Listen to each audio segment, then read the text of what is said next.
gwa 2016 emisango esoba mu 100 gye gyawaba mu kkooti enkulu ng'abaawangulwa ku mitendera gy'ababaka ba paalamenti nga bawakanya okulondoka kw'ababaka ba paalamenti abamu ku nsonga okuli okukubba obululu.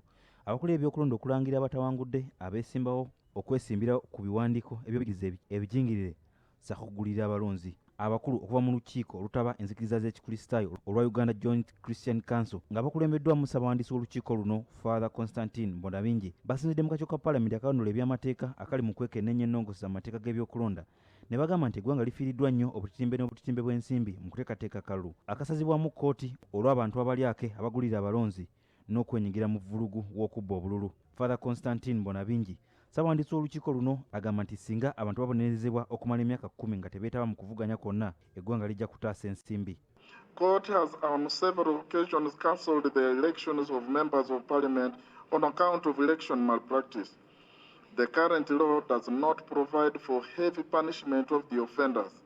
In this regard, UJCC proposes that a person whose election has been cancelled on account of election integrity should not be allowed to stand for election for a period of 10 years. Parliament mu nnongoosa ze yakola mu mwaka gwa 2015 yayongeza omuwendo gw'ensimbi abaagala okwesimbawo okuva ku bukadde 8 okutuuka ku bukadde 2 eri abaagala okwesimba ku bukulembeze bw'eggwanga ssaako okuva ku $2 okutuuka ku $3 eri abaagala okuvuganya ku kifo ky'omubaka wa paalamenti. Kyokka abakulu okuva mu Joint Christian Council bagamba nti ensimbi zino mpitirivu zizzibweyo gye zaali mu mwaka gwa 2015 kisobozese abantu abatalina nsimbi wabula nga balina ebirowoozo ebizimba eggwanga okwesimbawo. Figures are rather high and deprive prospective good leaders the opportunity to join the race, especially the youth, women and generally the low income earners.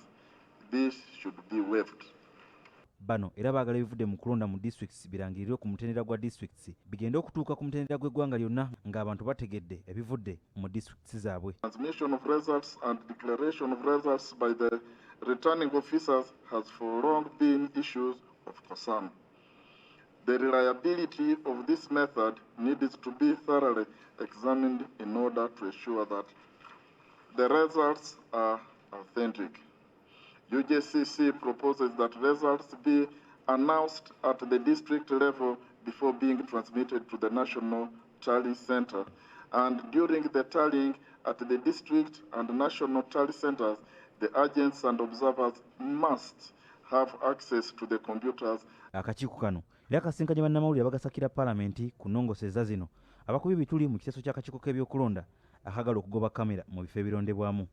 And you know, we are in an era where there is an emergence of citizen journalism. Even people who are not journalists can use their phones and take photos. Bakasaba abantu nti akalulu ka mazima na bwenkanya baba beetaaga babeere nga balina kamera nga buli muntu amanya ekigenda mu maaso ng'alaba okuva akalulu katandise okukubwa okutuuka lwe kalangirirwa. Ekyandibadde nga ekyenjawulo nti omuntu alina kamera oba essimu okugendera ddala mu bbaafu oli waatiikingira omuntu gw'ayagala n'atunuzaawo kamera. Ekyo kibandibadde kikyamu naye era tekikolebwa tekikirizibwa.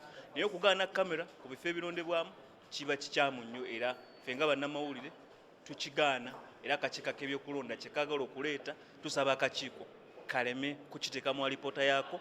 Yuda Musisi, BBC Terefayina, ageesigika.